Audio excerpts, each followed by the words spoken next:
ግን ሳላረግ ዘቀር ወይ ዳጣ ምንድነው የምታወሪው?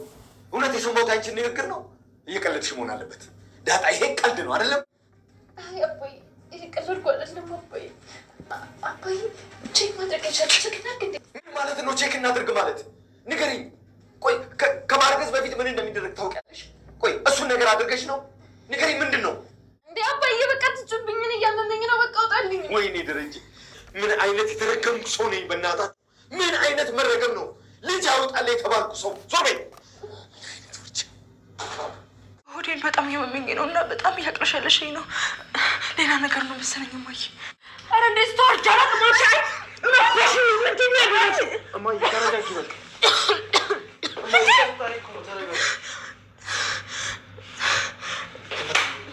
ወይዘሮ ማርታና አቶ ደረጀ በከባድ ፕራንክ ዛሬ ተገኝተዋል። እንግዲህ ጋይስ ይህ ፕራንክ ነው። በቀጣይ ፕራንኩ ቀጣይ ላይ ሰርፕራይዙ ይቀጥላል። ቤተሰቦቻችን እሱ ምንድነው ምክንያቱ ምንድነው ካላችሁ ደግሞ ውድ ቤተሰቦቻችን አብረን የምናየው ይሆናል። ሰላም ውድና የተከበራችሁ የዚህ ቤተሰቦቼ ሰላምታዬ በያላችሁበት የዓለም ዳርቻ ይድረሳችሁ። ውዶችዬ ሰላማችሁ ይብዛልኝ። ላይክ ማድረጋችሁን አትርሱ። ሁሌም አብራችሁ ስለሆናችሁ አመሰግናለሁ። ሰብስክራይብ ላይክ አድርጉልኝ ውዶችዬ፣ ስወዳችሁ ለእናንተ ለኔ ላይክ ማድረግ በጣም ቀላል ሲምፕል ደቂቃ ነው። ለኔ ደግሞ በጣም ትልቅ ቫልዩ ስላለው ፕሊዝ ሰብስክራይብ አድርጉልኝ። ምናልባት ትልቁ ወይም ደግሞ ዳጣ ድራማ የሚለቀቅበት ቻናል መስሏችሁ ሊሆን ሳይገባችሁ በቃ ከገባችሁ ላይክ አድርጉልኝ ጋይስ። ነገ ጧት የራሴን ስራ ይዤ መጥቼ በራሴ ፊት ለፊት ወጥቼ ብዙ ነገሮችን አስባለሁ። ሶ ያለሁት አንዲት የስደታችሁ ስለሆንኩኝ ፕሊዝ ላይክ አድርጋችሁ ጀምሩልኝ ውዶችዬ።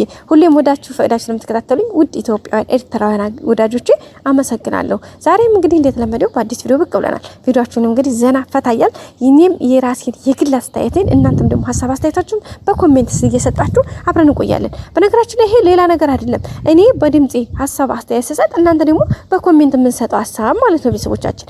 ስለዚህ አብረን እንቆይ ውዶችዬ። ለኔም ማግዙኝ አብረን እንቆይ። ስለምታደርጉልኝ ስለ ቅንነታችሁ ስለመልካም አስተሳሰባችሁ አመሰግናለሁ። ወዳችኋለሁ ውዶችዬ። ዛሬ እንግዲህ አብጌል ደረጀና ዳጣ ደረጀ እንግዲህ እንደዚህ ያደረጉት ወይም ደግሞ ይሄ እርግዝና ቼክ ማድረጊያ ኪት ይዘው የመጡት ሆነ ብለው ነው። ለምን እነሱን ፕራንክ ማድረግ ስለፈለጉ። ይሄ ሁሉም ተመካክረው ነው። ናታንም አብጌልም ዳጣም ውሃም ሁሉም ነገር ውሃና እንተናን ከዚህ ራቅ ያደረጓቸው ውሃ እንደምታውቁት ስለምትናገር የሆነ ነገር እንደዚህ ምንድነው ምናምን ሲባል አይደለም እኮ ሰርፕራይዝ እናደርጋችሁ ነው ፕራንክ እናደርጋችሁ ነው ብላ ሚስጥሩን ስለምታወጣው ነው ለዚህ ራቅ ያደረጓቸው። አብጌልና ዳጣ እንግዲህ ከናታን ጋር ሆነው ነገሩ ይሾቹን በደንብ ስለ ሴራውን ስላሰሩት ነው ይሄን ነገር የተፈጠረው። ከዚህ በኋላ እንግዲህ አሁን አብጌል እንግዲህ ማርታን አይታችኋል። በጣም ድንጋጤ ደንግጣለች። ደረጀ ደግሞ ዳጣን በቃ በልጅ አትባረክ የተባልኩኝ ሰው በቃ ተረግሜ ልጅ አይውጣልህ ተብዬ ተረግሜ ያለው ምናምን ብሎ እንግዲህ አይታችኋል ጋይስ። ፊቱ በቃ እንደገና ብርቱካን መስሎ ቅቅል ስጋ ነው የመሰለው አቶ ደረጀ። ምክንያቱም አቶ ደረጀ ደግሞ በቃ ሲናደድ ፊቱ ነው እንዳለ ደም የሚለብሰውና እንግዲህ በሰከንድ ውስጥ ነው ደም የለበሰው። በጣም በሚገርም ሁኔታ ደም ፊቱ በቃ እንዳለ ድብልቅ ነው ያለው። ቤተሰቦቻችን ግን እግዚአብሔር ይመስገን እውነት አይደለም። ወይዘሮ ማርታም እንግዲህ እሪ ተዋረድኩ ሞትኩኝ እያለች ነበር። በቃ ምን ወዴት ልግባ ወዴት ልውጣ ምናምን እያለች በጣም እንደደነገጠችው ጋር ያሳስባችኋል።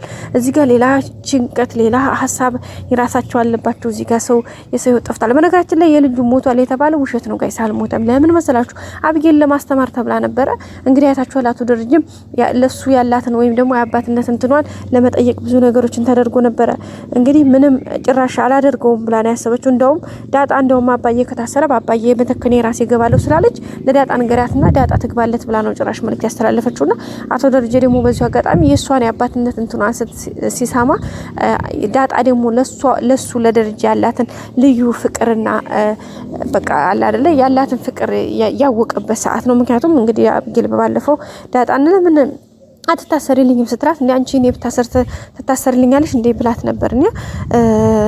ከዛ በቃ በጣም ነበር እንትን የተባለውና በቃ በመጨረሻም እንግዲህ የሆነው ነገር ሆኖ በጣም በሚገርም በጣም እንትን በሚል ሁኔታ እንግዲህ ያው መጨረሻ ውጤቱን በዚህ መልኩ ተጠናቋል ማለት ነው። ውድ ቤተሰቦቻችን ግን ምን ታደርጉታላችሁ? ደስ የሚለው ፕራንክ ነው።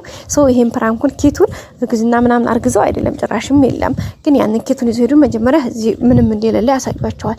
ከዛ በኋላ ሰርፕራይዛቸውን በቃ ያያቸው ሰው ደንግጦ የሆነ በቃ አይደለ የሆነ ማይረሳ አሪፍ ትውስታ አሪፍ እንትን ሚሞሪ እንዲኖራቸው ከማሰብ አንጻር ነው እንጂ ከሌላ አንጻር አስበው አይደለም ማለት ነው። ውድ ቤተሰቦቻችን እሱም እንግዲህ በቀጣይ እንደሚስተካከል ተስፋ እናደርጋለን። ምክንያቱም ይሄ ደስታቸውን በቀጣይ ደግሞ አብረን እንጋራለን ማለት ነው። ቤተሰቦቻችን በጣም ደስ የሚል ነው ሁኔታ ነገሩ።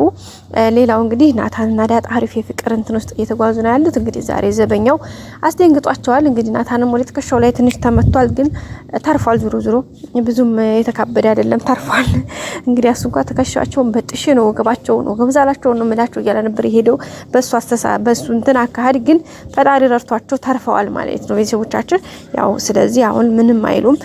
ቀጣይ ግን በእንደዚህ ከቀጠለ ሁኔታ ነገሩ ድጋሜ ይሄ ማታ ማታ የኛ ይሄ መቀመጫው የኛ ነው፣ ስለዚህ ድጋሜ እንደዚህ እንዳታደርግ እንዳትለን ብለውታል ማለት ነው። ስለዚህ እሱም እሺ ብሏል። አሁን ገብቶታል። ግን እኮ እናንተም ጥሩ አላደረጋችሁም፣ ምክንያቱም እዚህ ጋር ስትቀመጡ ሰይጣን ይመታችኋል እያለ ነበረ ማለት ነው።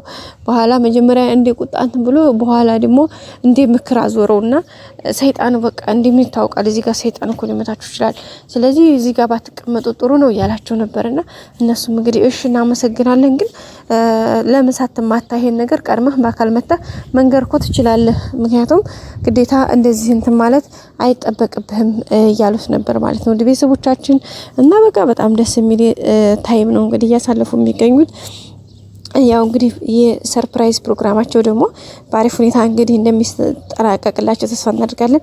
አቶ ደረጀና ወይዘሮ ማርታ እንግዲህ ለ25 ዓመታት የቆየ የትዳር ህይወታቸውን ወደፊት ተጉዘው ደስ በሚል ሁኔታ ዛሬን በፍቅር በቃ ፍቅራቸውን ሲገላለጹ ያሳለፉትን ህይወታቸውን ብዙ ነገሮችን እንግዲህ በትንሹም ዳሰስ ለማድረግ ሞክረዋል።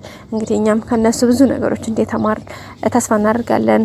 በፈተና በሐሴት በደስታ በጭንቀት በችግር በተለያየ ህይወት እንኳን አይደለም 25 ዓመታት ይቅርና ጋይስ በ25 ቀን ውስጥ የእያንዳንዱን እለታት ሀሳባችንን፣ ጭንቀታችን፣ ስሜታችንን ብናነበው በጣም ብዙ ነውና በቀጣይ ክፍል እንገናኝ። ሰላም ቆዩ። ላይክ አይረሳ ባይ